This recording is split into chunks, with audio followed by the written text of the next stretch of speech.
С добрым утром! Просыпайся, настроением заряжайся и стремись к новым свершениям с самым радостным мгновением. Вот с этих строк сегодня хочется начать пятничный, финальный этой недели эфир. Потому что что? Потому что сегодня отмечается праздник, День поэзии, и что-то немножко из поэзии захотелось вам, дорогие телезрители, подарить. Ну а все по-прежнему. Вы смотрите «Утро Якутии» и встречаете наступивший день вместе с нами.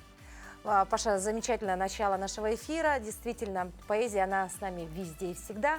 И я думаю, вот такое твое очень лирическое настроение передастся каждому из наших зрителей, потому что, действительно, пятница, хороший день, очередной рабочий день, но ведь впереди выходные, и вдвойне хочется вот порхать, летать и продумывать, что же мы делаем в эти выходные, планирование какое-то, погода, тем более, нас радует. Да. А вот какая погода, давай узнаем прямо сейчас.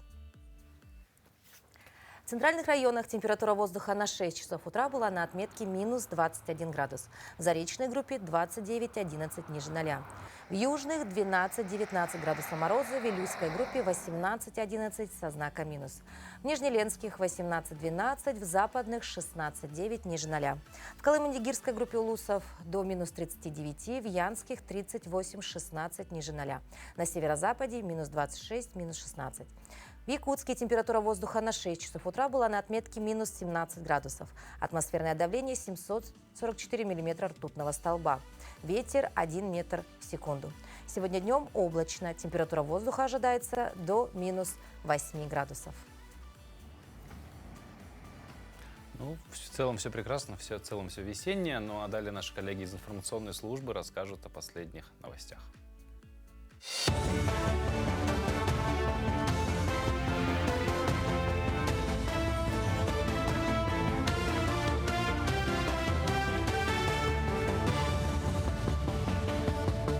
Доброе утро, Якутия. Далее блок новостей. Более 4 миллиардов рублей дополнительно направит правительство на развитие Дальнего Востока. Как заявил премьер-министр Михаил Мишустин, средства пойдут на реализацию планов социального развития центров экономического роста в регионах Дальнего Востока. В частности, планируется благоустроить общественные пространства и придомовые территории, реконструировать освещение, построить дорогу к поселку в Приморье, где создается научная установка класса «Мегасайнец», а также модернизировать тепличный комплекс на Чукотке. Вице-премьеру Юрию Трутневу поручено контролировать своевременное поступление средств и выполнение всех запланированных работ. Россияне могут не беспокоиться о больших пенях за просрочку коммунальных платежей до конца 2026 года. Правительство продлило действие льготного порядка их начисления. Вместо текущей ключевой ставки Центробанка для расчета будет использоваться ставка 9,5% годовых, действовавшая на 27 февраля 2022 года. Это решение касается всех платежей с 1 января этого года. Благодаря этому размер пени останется соразмерным платежам граждан за ЖКУ. В Ленском районе началась активная подготовка к празднованию БНА. Организационный комитет утвердил план мероприятий, включающий конкурсы, выступления артистов якутской эстрады и детскую программу. Праздник традиционно пройдет в селе Натора в начале апреля. Уже закуплены баннеры, призы и сувениры. Разработан сценарий. Сейчас идет подготовка территории. В ближайшее время начнется прокладка трассы для соревнований. Организаторы также работают над привлечением спонсоров для приобретения подарков. Жители всех поселений района ждут на праздники с горячим питанием и обилием национальных блюд. В данном празднике будет несколько этапов соревнования, то есть где умения, то есть владение снастями, то есть от начала как разжигать костер, как и пользоваться снастями. Особое внимание хочу уделить о том, что в данном соревновании также здесь сделан упор на привитие охотничьих промыслов, то есть охотничьих навыков для наших детей, для того, чтобы наши дети научились и умели выживать в условиях суровой природы и жизни, Уникальная площадка для развития потенциала молодежи, поиска и реализации новых идей. С таким девизом в Якутске в рамках 5-го молодежного фестиваля «Мусустар» проходит слет участников проектов и конкурсов «Оно. Россия. Страна возможностей». В ходе панельной сессии выпускники программы рассказывают о своем пути, делятся идеями и лучшими практиками. Стоит отметить, что общая цель проектов – дать равные возможности, чтобы каждый мог проявить себя, реализовать свой талант и профессиональный потенциал, воплотить в жизнь бизнес-идеи или общественные инициативы. участники, финалисты и победители наших проектов, они выходят на такой федеральный уровень, и многие наши партнеры, возможно, федеральные министерства, и бизнес-компании, госучреждения, они среди этих выпускников находят для себя потенциальных работников. Очень многие наши выпускники, например, победители, финалисты проекта «Лидеры России», стали помощниками федеральных министров, стали мэрами городов, губернаторами регионов. Что же, мы, как сказали, уже на финишной прямой этой недели, и чтобы зарядить свои тела позитивной энергией и хорошим, конечно же, настроением, предлагаем по традиции начать утро с активной утренней зарядки. Наш спортивный инструктор готов поделиться с вами простыми, но эффективными упражнениями, которые помогут пробудить все мышцы и наполнить организм кислородом. Не забудьте взять с собой хорошее настроение и немного свободы для движения. Давайте сделаем эту пятницу яркой и энергичной. Доброе утро, меня зовут Виталина Алексеева, я ведущий тренер по художественной гимнастике спортивного клуба «Бриллианты Туймады». Сегодня мы с вами сделаем утреннюю зарядку. Руки взяли в замок, делаем круговые движения кистями. И то же самое делаем стопами. И пошли. 1, 2, 3, 4, 5, 6, 7, 8. Поменяли. 1, 2, 3, 4, 5, 6, 7. Отлично. Следующее задание. Берем колено и тянем к грудной клетке. Растягиваем заднюю поверхность бедра. И 1, 2, 3, 4, 5, 6, 7, 8. Поменяли ножку. И 1, 2, 3, 4, 5, 6, 7, 8. Хорошо. Руки на пояс. Делаем круговое движение коленом назад. И 1, 2, максимально назад. 3, 4. Стараемся носочек тянуть. Обратно. 5, 6, 7, 8. Хорошо. Другой ногой. И 1, 2, 3, 4. В другую сторону. 5, 6, 7, 8. Закончили. Следующее задание у нас выпады вперед. Правой ногой. И 1, 2, 3, 4. Колено прямое. 5. Стараемся держать. 6, 7, 8. Ручки наверх.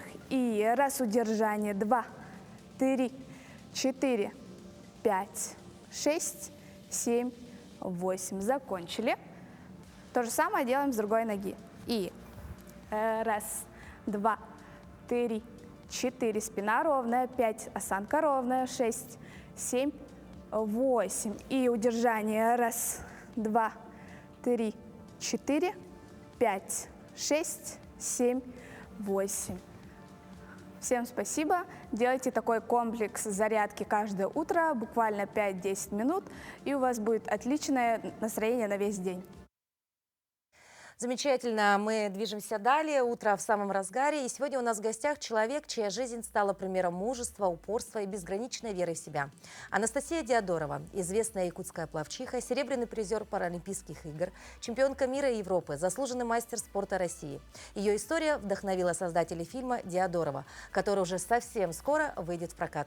Ну, в том числе о фильме непосредственно с героиней поговорим. Анастасия, доброе утро. Доброе утро. Вот. Ну, мы знаем, что фильм рассказывает вот о периоде вашей жизни, когда в 13 лет была получена путевка на Паралимпийские игры. И в целом, наверное, это же было вот начало этого большого пути. Хотя, да, с одной стороны, Паралимпийские игры как будто бы уже вот то, к чему стремится спортсмен, да? Начало было намного раньше, да?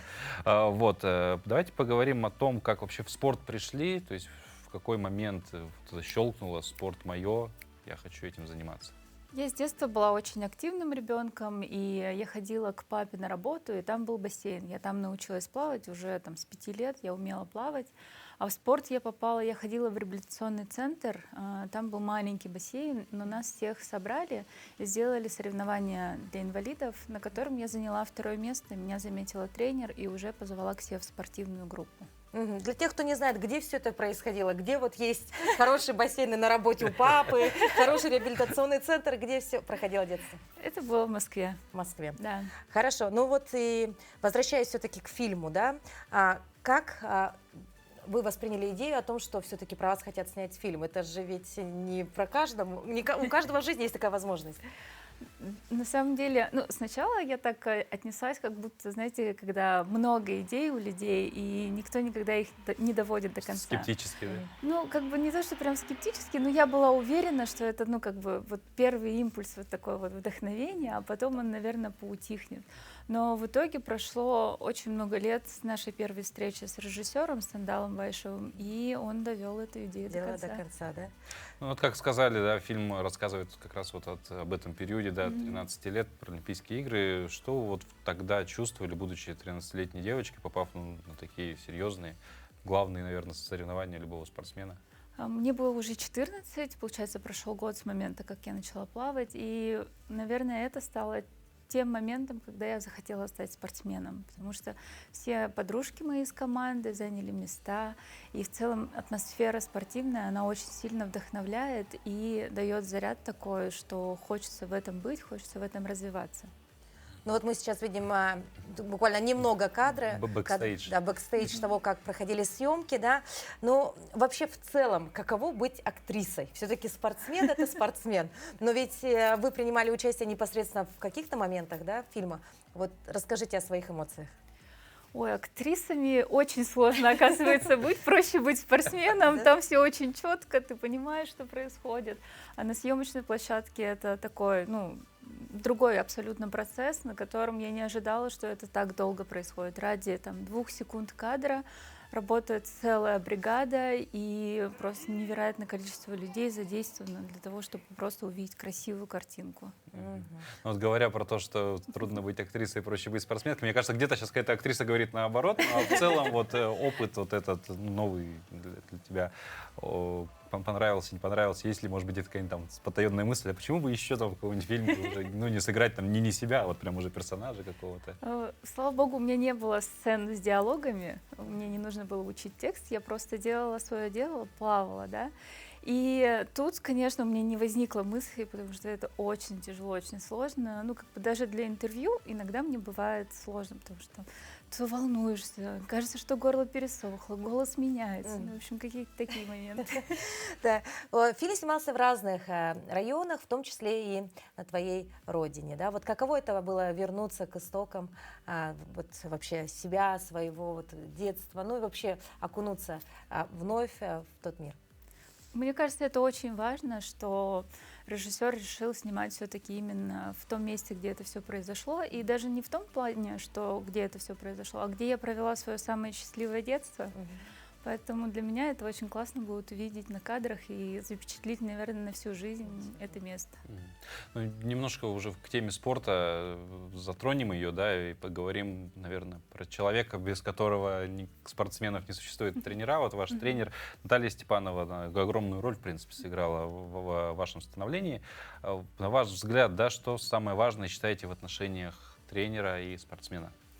Взаимопонимание, доверие. И, ну, как бы, когда ты маленький, конечно, тебя нужно воспитывать, тебе нужно рассказывать, показывать, как нужно делать. А когда ты уже взрослый, это уже все-таки диалог больше. И мне было очень всегда приятно, что Наталья Викторовна не просто, да, там мне указывала, что делать, а всегда, ну, обсуждала со мной какие-то тренировочные моменты.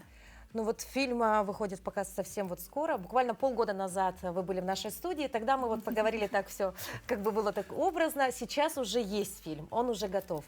Вот планируется ли показ фильма за пределами России? Или все-таки это наш такой республиканский бриллиант? Ну, насколько мне известно, планируется показ в крупных городах России. То есть Будет. на российский прокат выйдет это все. Ну и опять же уже вернемся, да, полностью к фильму. Все-таки, ну, как-то так принято, что художественные произведения, кинематограф не исключение, он должен там, ну, чему-то зрителю научить, да, что-то ему показать, какие-то, может быть, открыть неизвестные для него там моменты, ну, жизни вообще, ну, в целом, да, в ее понимании. Вот на твой взгляд, как думаешь, что зрители из этого фильма, особенно молодые люди, наверное, могут для себя подчеркнуть? Ой, мне самой интересно будет узнать ответ на этот вопрос. И в целом, мне кажется, что очень, наверное, важно зафиксировать этот момент, потому что очень часто у нас происходит, знаете, там вдохновение или момент какого-то мотивации, мы вот загораемся на какой-то короткий период времени, потом забываем. И тут, наверное, мне бы хотелось, чтобы, может быть, люди где-то себе записали или оставили где-то отзыв, чтобы потом к нему возвращаться и вспоминать то состояние, в котором они пребывали после просмотра. Ну, то есть этот фильм все-таки для семьи, это семейный фильм, да? Да, это семейный фильм про семейные ценности, про важность роли родителей. Мгм. Ну, родители и вообще окружение, да, вот что могут сделать, что может сделать окружение с человеком, который, в принципе, возможно бы и не достиг ничего, если бы вот не случилось все в нужное время, в нужном месте. Хорошо, вот такой, может быть, примитивный вопрос. С чего начинается утро, Анастасия Диадорова? Утро начинается со стакана воды, не с кофе. Мгм. И тут тоже вода. Да. А есть ли какие-то физические активности с утра? Да, я обязательно делаю зарядку. У меня есть велотренажер дома, я кручу велосипед 20 минут. В это время либо читаю, либо смотрю какие-то новости, там, отвечаю на сообщения, которые пришли за ночь. То есть такое активное утро, да? Активная, да. Ну, помимо этого, если, допустим, мы говорим про зарядку, принято как-то заниматься и под музыку в целом, помимо физической активности, предпочитаешь? есть ли страсть какая-то к музыке, что предпочитаешь слушать? Я, когда читаю, мне всегда нравится слушать классическую музыку, потому что там нету текста, и ты не отвлекаешься. А во время зарядки все-таки мне хочется что-то более энергичное, что тоже придает такую энергию, силы, бодрости, заряд для того, чтобы, ну, как бы проснуться. Ну что, дорогие телезрители, берем на заметку, слушаем классическую музыку и читаем книги, активную музыку включаем, делаем зарядку, не забываем о стаканчике воды. Анастасия, спасибо большое, что посетили наш утренний эфир. Мы желаем вам успехов, удачи. Ну и, конечно, мы восхищаемся вами и благодарим вас за то, что вы есть. Спасибо. Спасибо. Приходите на фильм. Придем. Идем посмотрим. Хорошо. Ну а вот говоря, кстати, про классическую музыку, сегодня, как вот так совпало, да, отмечается удивительный, уникальный праздник с ней связанный. Правда, называется он, ну, как-то немножко непонятно, да, День старинной музыки. Но, тем не менее, посвящен он восхитительному искусству, которое переносит нас во времена, когда мелодии создавались руками великих композиторов, а звуки инструментов наполняли замковые залы и улицы городов. Старинная музыка – это не просто ноты на бумаге, это целая эпоха, исчерпывающая широкий спектр эмоций и настроений. В этот праздник мы предлагаем вам окунуться в волшебный мир древних мелодий, исследовать их историю и значение, а также узнать, как старинная музыка влияет на современное творчество. Именно этому можете посвятить свое свободное время сегодня, потому что, ну, как бы так совпало, да? Ну, а сейчас узнаем о других знаковых событиях и праздниках сегодняшнего дня.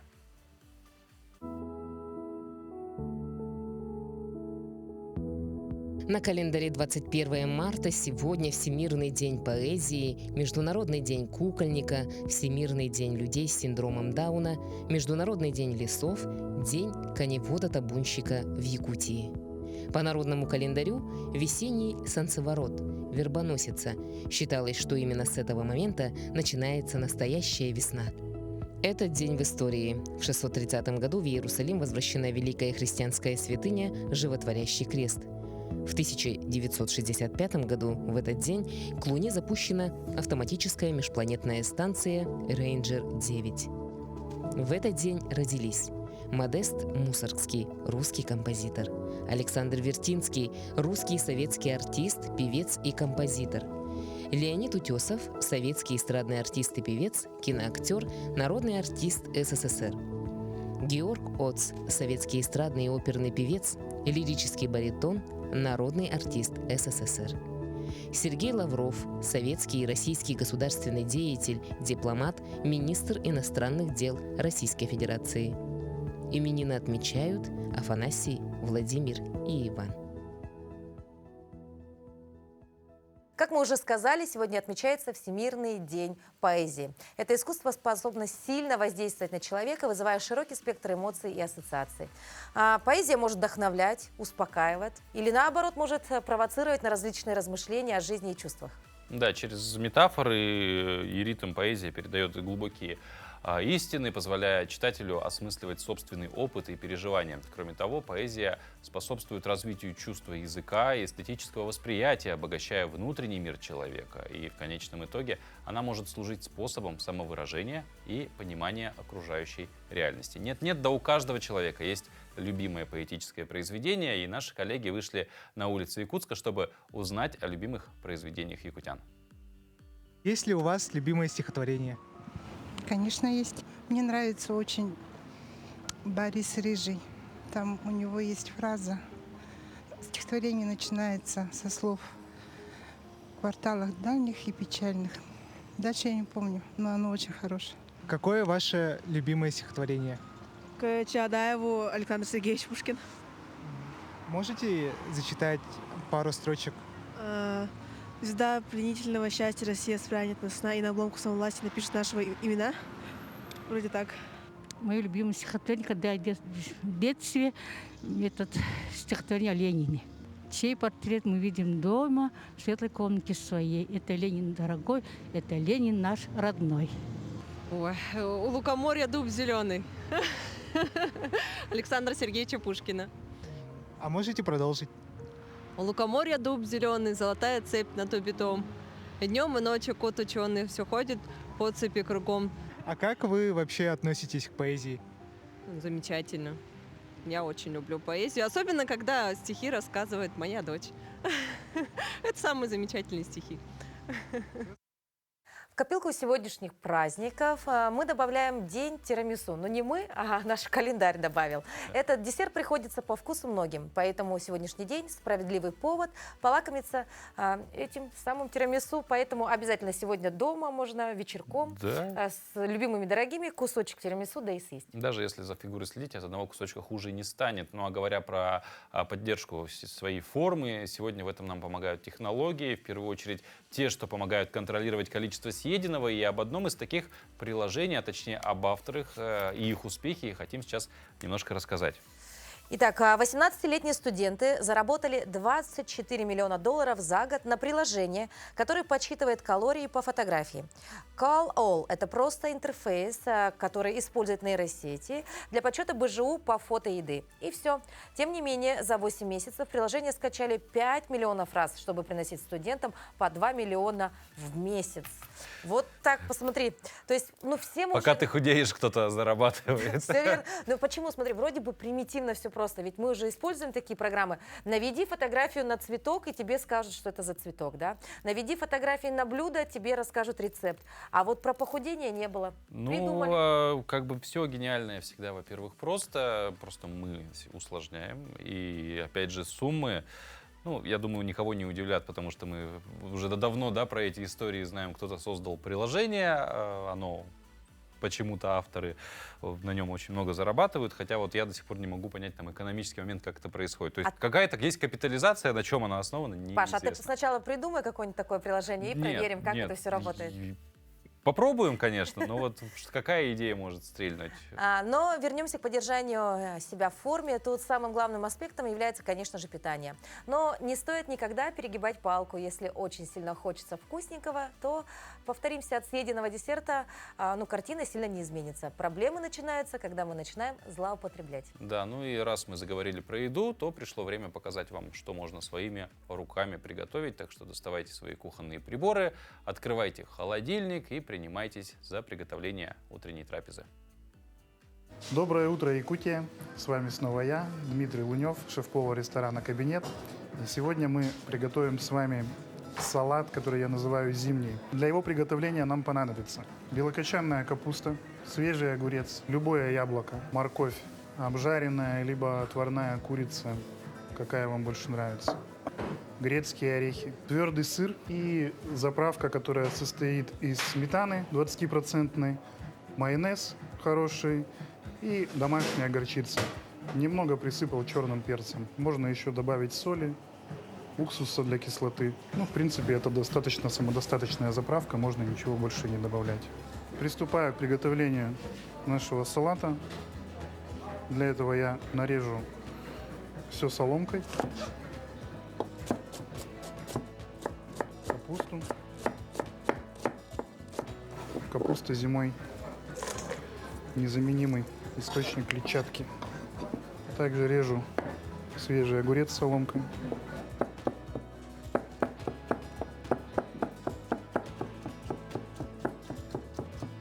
Режу соломкой яблоко. Обычная свежая морковь также режу соломкой.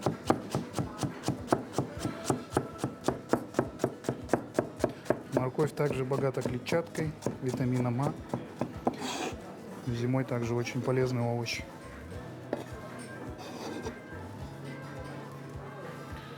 Курица. Нарубаю мелко.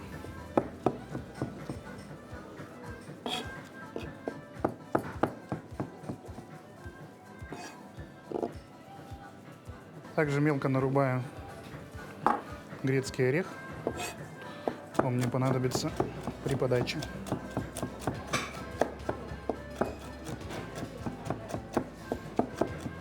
Порезанные овощи, курицу, яблоко. Я присаливаю солью, чтобы овощи дали сок. Перчу и тщательно мну, чтобы яблоко, овощи дали свой собственный сок.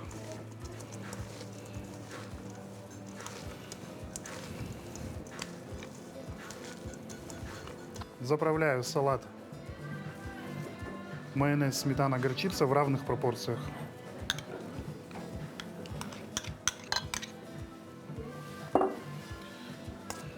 И тщательно перемешиваю.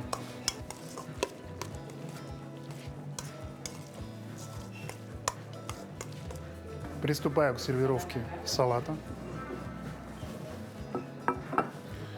Тарелка.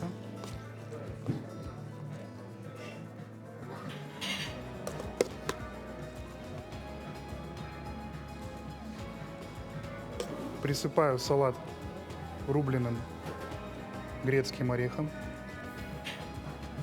и пармезаном.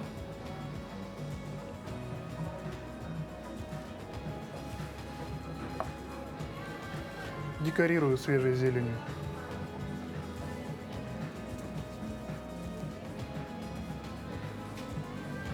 Наш салат готов.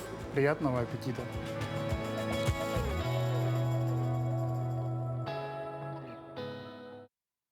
Вкусная картинка, аж слюнки потекли. Но мы переходим еще к одному приятному моменту. Это наша утренняя телеигра, за которой кто-то из вас может получить пригласительные на оперу «Евгений Онегин». Дорогие телезрители... Сегодня. Да, в сегодня. 18:30. Если вдруг вы еще не подписаны на наш телеграм-канал, делаем это прямо сейчас. QR-код вы видите на экране. Сейчас там наши редакторы продублируют вопрос, который мы озвучим прямо сейчас. Уже продублировали.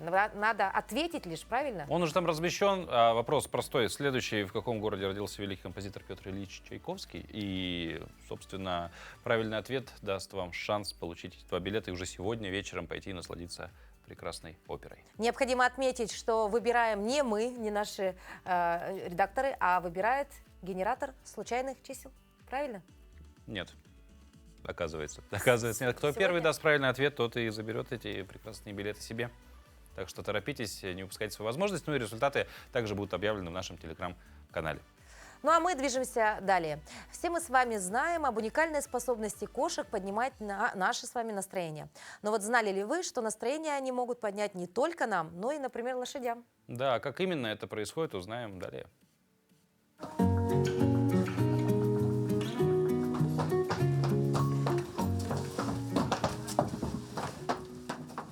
Обычный трудовой день якутского ипподрома «Агату». На смену заступает отряд по отлову грызунов. Среди передовых сотрудников кошка Настя, кот Петр, капитон и царица Софья. Сонечка очень самолюбивая кошка, самоуверенная, такая прямо брутальная женщина, мы ее называем. Она обычно вот жилое помещение – это ее территория. Мужики, которые сюда приходят, коты, только с ее разрешения. Фавориты? Да, да. Ну, она у нас женщина стерилизованная, поэтому у нее только по личной симпатии. Как поделилась директор ипподрома Татьяна Ненартович, Софью она взяла по объявлению. И поначалу кошка сильно тосковала по дому. Ну, сначала первый год она очень сильно тосковала, особенно когда мы нарядили елку. Она чуть не плакала. Вот лежала возле елки, депрессия у нее наступила. Да, воспоминания нахлынули, а потом у нее, видимо, ну все уже. И она с нами.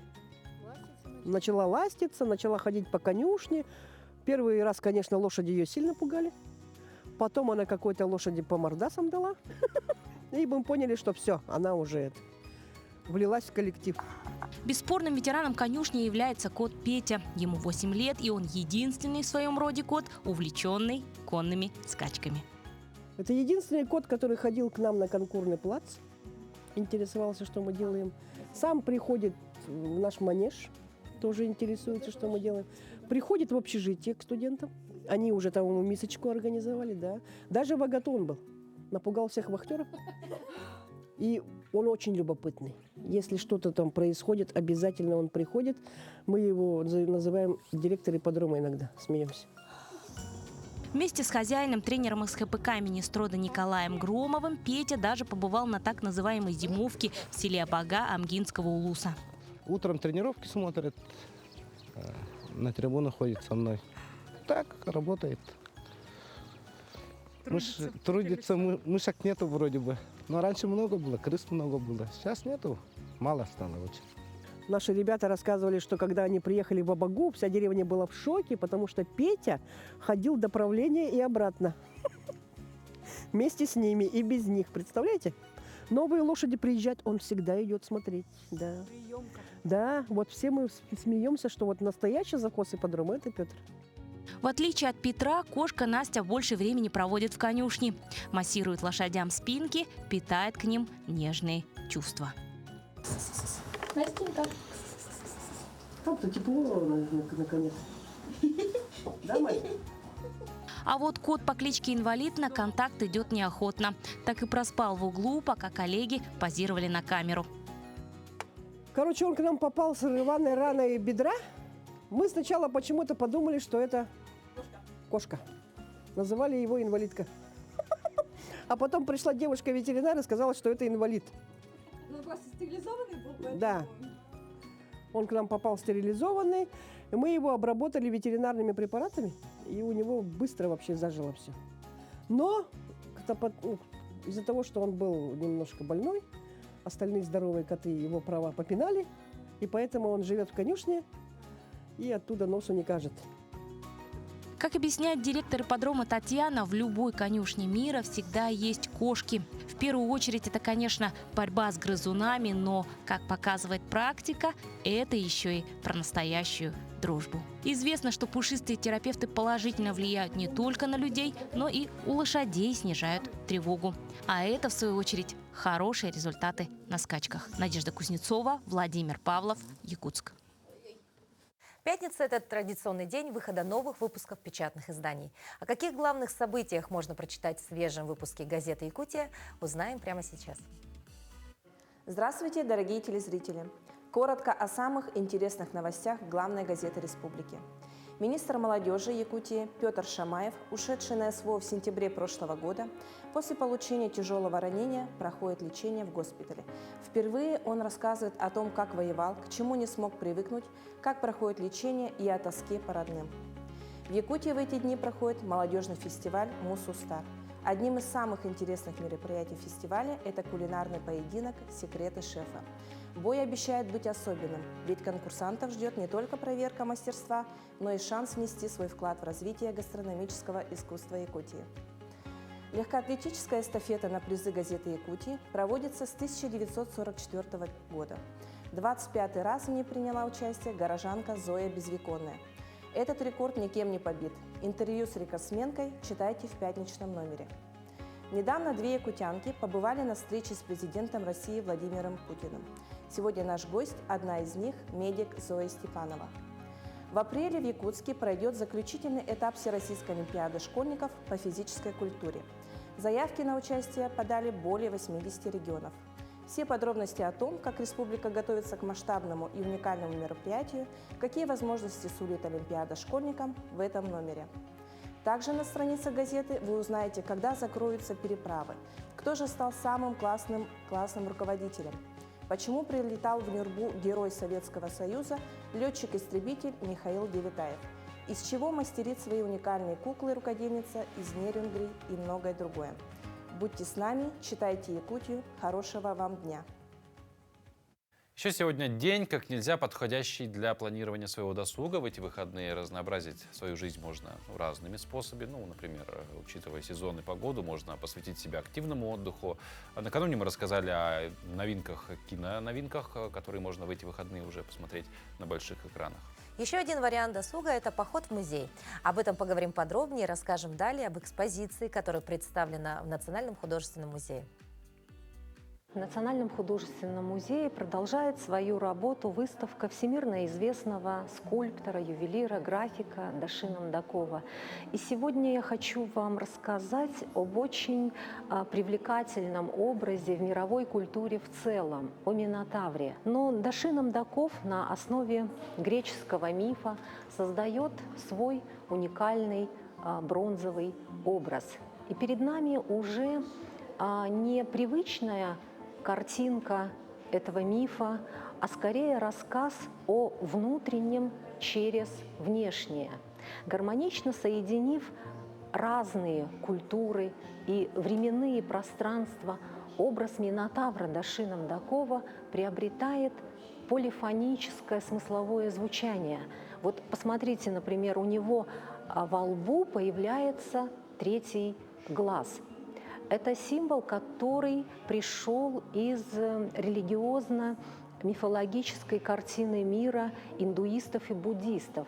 Третий глаз в этих религиях означает не только защиту от негативных энергий, но также он является инструментом самопознания своего внутреннего «я». У Минотавра Даши Намдакова, смотрите, присутствует только верхняя часть в виде головы и отсутствует человеческое тело. По сути, этот образ становится тотемным быком-прародителем. В древних легендах образ быка также имеет значение прихода весны, олицетворяет приход весны и плодородия. И что интересно, бронзовая скульптура Минотавр полая внутри, что усиливает ее сходство с маской-оберегом. Эту маску использовали как защиту многие народы Центральной Азии и Сибири.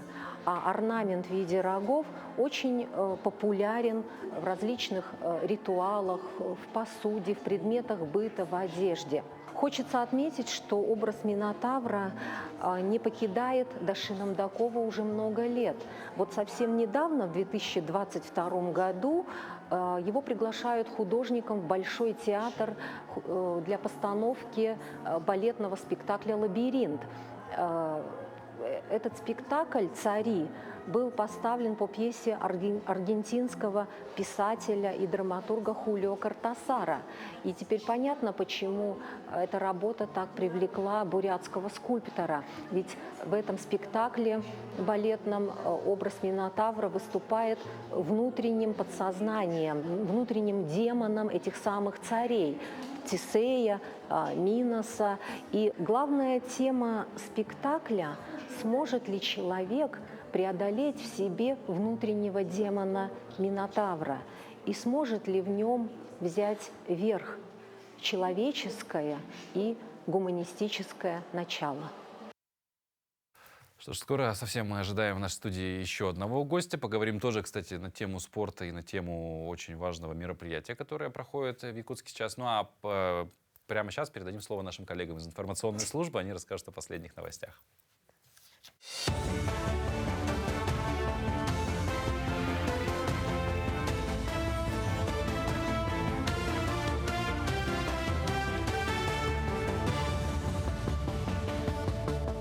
Мы продолжаем рассказывать о самых заметных событиях в республике, стране и мире.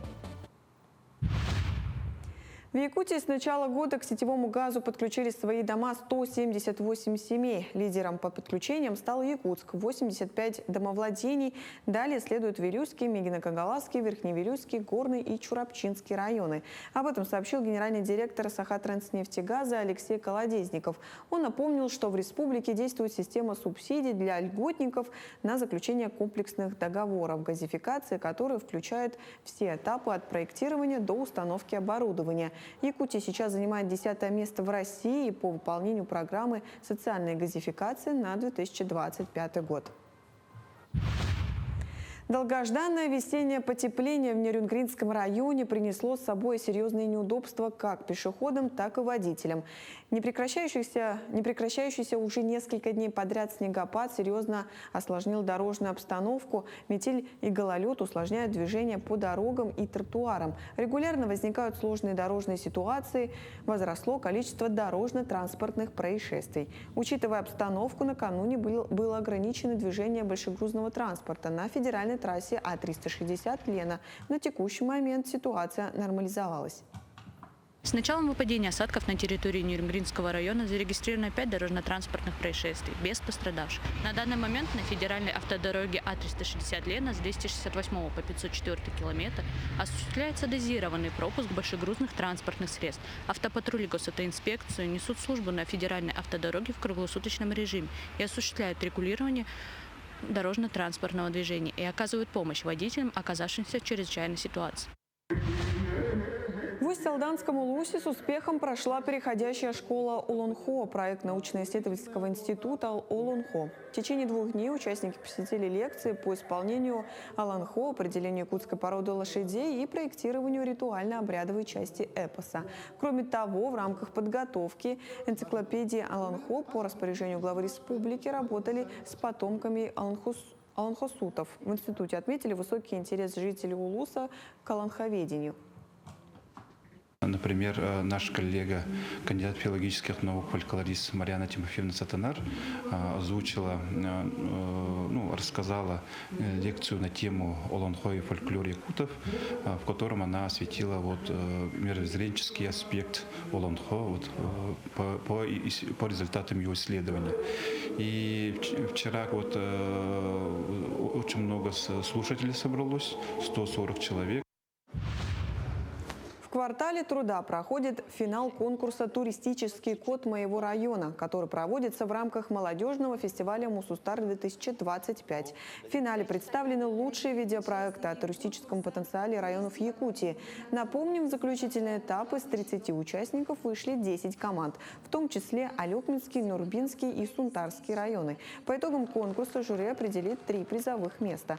Победители получат денежные награды, дополнительно будет выручен приз за победу в онлайн-голосовании, победителем которого стал Сунтарский район.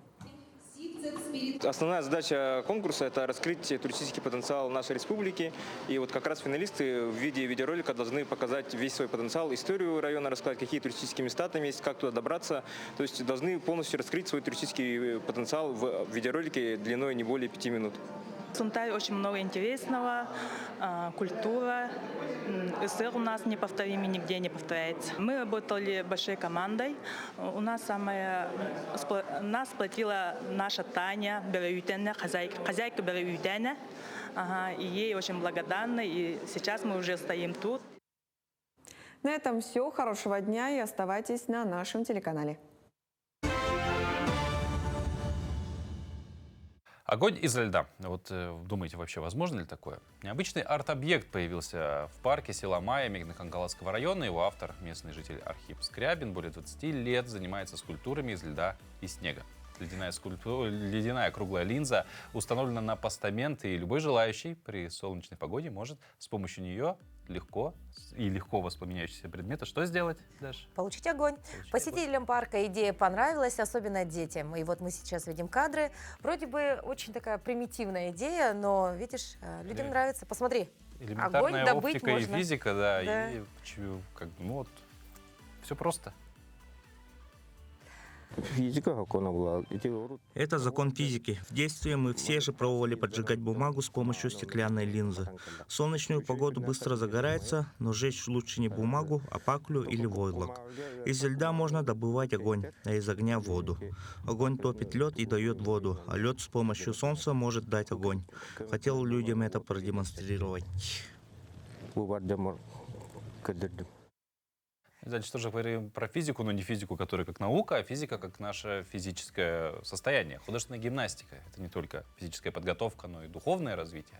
Она учит терпению, целеустремленности и умению преодолевать себя. Каждое выступление — это вызов, каждая победа — результат огромного труда и веры в себя. Этот вид спорта вдохновляет, он показывает, что человеческое тело способно на невероятное, что границы возможного можно раздвигать, а мечты достигать. И сегодня у нас в гостях мастер спорта России международного класса по художественной гимнастике, двукратный призер чемпионатов мира, бронзовый призер чемпионата Европы Екатерина Веденеева. Доброе утро. Доброе утро, здравствуйте. Здравствуйте. Давайте поговорим немножко о начале вашего спортивного пути. Да, как пришли в художественную гимнастику и почему именно выбрали эту дисциплину? Ну, пришла я в гимнастику в 4 года благодаря моей маме, и выбор, конечно, сделала она. Не могу сказать, что я сразу влюбилась в этот вид спорта, но благодаря настойчивости моей мамы она смогла привить мне любовь к этому виду спорта. Как говорится, аппетит приходит во время еды в какой-то степени. Ну, в какой-то степени, да. Ага. Ну и вот когда вы уже поняли, что это ваше призвание, а не вот просто желание вашей мамы? Наверное, лет в 10-12. Не могу сказать, что когда появились первые успехи, наверное, просто это была любовь к своему делу. Мне нравилось то, что я делаю, мне нравилось творчество, мне нравился процесс обучения, познания своего тела, становления лучше и красивее. Ну вот говоря про успехи, да, мы перечислили уже некие регалии чемпионские, спортивные, да, как, на ваш взгляд, для вас, какое из них самое важное? Вы знаете, на протяжении всей моей карьеры каждое какое-то достижение в какой-то момент карьеры было важным. Когда-то это была первая медаль на школьных соревнованиях, затем это было первенство области, далее это были чемпионаты России, и дальше это пошли гран-при, Кубки мира, чемпионаты мира, участие в Олимпийских играх. И каждое это достижение на каждом этапе моей спортивной карьеры было очень важным, поэтому выделить что-то конкретно особенное я не могу. Вот мы сейчас видим фото из вашего архива. Ну, конечно, художественная гимнастика — это в первую очередь очень грациозный вид спорта, это красота, это какая-то вот очень уникальность. Мне нравится симбиоз именно физической подготовки и вот этого все равно ощущения эстетического, ощущения прекрасного, да, то есть такое комбинация, редко где ее встретишь. Вот. Ну, насколько мы знаем, вы также принимаете участие в фестивале «Мусустар». Да. Вот что для вас значит участие в нем? Станет ли участие в нем тоже какой-то вот такой в копилку важных событий? Да, безусловно, станет, потому что фестиваль проводится для молодежи, и я здесь буду проводить мастер-класс для деток, для гимнасток, и я думаю, что это будет огромной мотивацией для них, для того, что всегда можно достичь чего-то, неважно, где ты находишься, территориально, еще как-то, ты всегда можешь достичь высоких побед и достижений. Ну и как вот вы доносите эту информацию для юных гимнасток, потому что действительно мастер-класс — это мастер-класс, да, вот один раз показали, и как бы у ребят осталось впечатление. Может быть, используются какие-то другие методики, вот достучаться до юных гимнасток, чтобы желание вот заниматься, достигать каких-то моментов было вот увлеченно? На мастер-классе всегда есть рубрика «Вопрос-ответ». И всегда как гимнастки, так и тренеры могут задать любые интересующие их вопросы. И мы всегда стараемся очень развернуто и очень подробно на них ответить, чтобы помочь детям, смотивировать их. Поэтому это очень важно. Ну а в целом, ну, насколько, я вот не знаю, какое слово подобрать, да, неэффективно, насколько все-таки важным для детей такие встречи являются? Очень важным, потому что когда росла я, у нас не было такой возможности, и в Иркутске проводился турнир международный памяти Оксаны Костиной, и всегда туда приезжали такие титулованные гимнастки, как Алина Кабаева, Лейсан Утяшева. И для нас было счастье просто участвовать в каком-то показательном номере, чтобы где-то за кулисой подбежать, просто где-то посмотреть в щелочку, как они тренируются и разминаются. Поэтому то, что сейчас у детей есть такая возможность, это очень важно и очень ценно. Спасибо фестивалю «Мусустар», да? Да, безусловно, спасибо, потому что это огромный опыт как для меня, так и для деток. Для деток. Ну а вообще вы уже успели пообщаться с юными гимнастками? Уже видели их? Вчера я пообщалась только с тренерами, основное общение с гимнастками состоится сегодня. Да. Ну вот говоря про качество, мы уже не раз это сказали, что, во-первых, художественная гимнастика стоит такая на стыке, да, и физической подготовки, там, чувство прекрасного. В любой спорт это всегда физподготовка в том числе, конечно же. Но тем не менее, помимо этих общих слов, есть и внутренние качества человека. Вот какими, наверное, качествами, помимо физподготовки, необходимы для успеха в художественной гимнастике? Ну, первое — это, безусловно, трудолюбие. Второе — это желание, упорство и стремление, нужно всегда иметь цель. Иметь как маленькую каждодневную цель, так и иметь большую глобальную, чтобы каждодневные цели привели тебя к какой-то большой мечте. То есть такая цепочка, которая взаимосвязана Да, с целей. то есть у нас есть такой девиз: ты становись лучше себя день ото дня, не лучше кого-то, а ты должен быть лучше себя вчерашний. Ну, это достаточно так философски, да? Глубокий смысл имеет эта фраза, да? Возможно, художественная гимнастика — это стык физической подготовки, эстетического и философского. Это невозможно, это так и есть. В рамках фестиваля мы знаем, что вы проведете показательный номер, да? Можете ли вы немного рассказать, что смогут увидеть зрители? Каждый мой показательный номер я вкладываю душу, поэтому при выборе музыкального сопровождения к этому номеру я руководствовалась именно своими мыслями и чувствами на данном этапе. Я взяла музыку из рок-оперы «Юнона и Авось». В 2023 году как раз под эту музыку я выиграла бронзовую медаль на чемпионате мира в упражнении с лентой. Поэтому показательный номер будет о любви не только, да, между мужчиной и женщиной, а просто о любви к жизни, о любви к своему делу, о преданности. Вот я постараюсь своим номером показать это и передать. Очень интересно. Я уже, например, заинтриговалась, я бы сказала. Екатерина, а вообще вы первый раз в Якутии? Да, я первый раз в Якутии. Ну и какое впечатление? Что удивило, что поразило, что успели посмотреть? Посмотреть, естественно, я вчера успела центр гимнастики, зал для художественной гимнастики. Также вчера уже попробовала национальную кухню. Это был очень интересный опыт. Что удивило? Ну, огромное количество мяса. Да, и что вся пища достаточно калорийная, что, собственно, свойственно для людей с севера. Да, то есть это непривычно для нас, но это было очень интересно попробовать. Попробовали строганину? Все попробовала. Все попробовали. Да. И индигирку, наверное, тоже. Все, было все, изобилие, полный стол. Ну что, мы на этом благодарим вас за то, что посетили наш эфир. Желаем вам таких вот, знаете, ярких впечатлений от жизни, ярких моментов жизни. И спасибо вам, что передаете свой опыт, свои знания юным гимнасткам нашей республики, потому что, как вы уже сказали, действительно, для маленьких девочек это такое знаковое событие в судьбе каждого спортсмена. Да, ну и желаем отличного мастер-класса. Спасибо большое. Хорошо, а если в 3 словах, вот что увезете в память о Якутии? Якутия это? Ну, 3 слова. Это добродушность, открытость и... Хотела сказать холод, но уже не холод. Уже не холод, да. Уже не холод, да. Ну тогда тепло? Да, наверное, тепло. Спасибо большое. Тепло от встречи, тепло от приема, потому что это действительно очень на высоком уровне все. Спасибо, Екатерина. Спасибо, ну и хорошего дня сегодня. Спасибо. В том числе.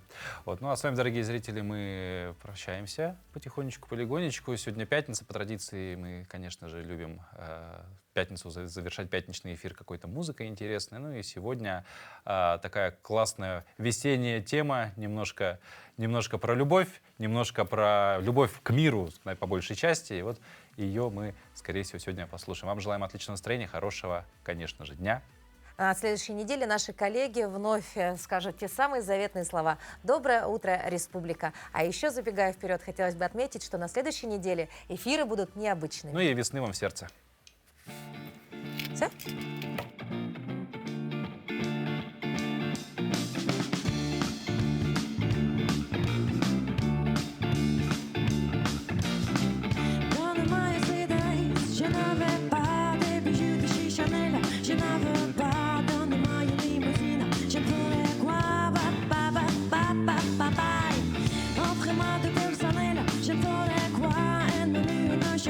Ce n'est pas pour moi, offrez-moi les tout et fait là. Je ne ferai quoi?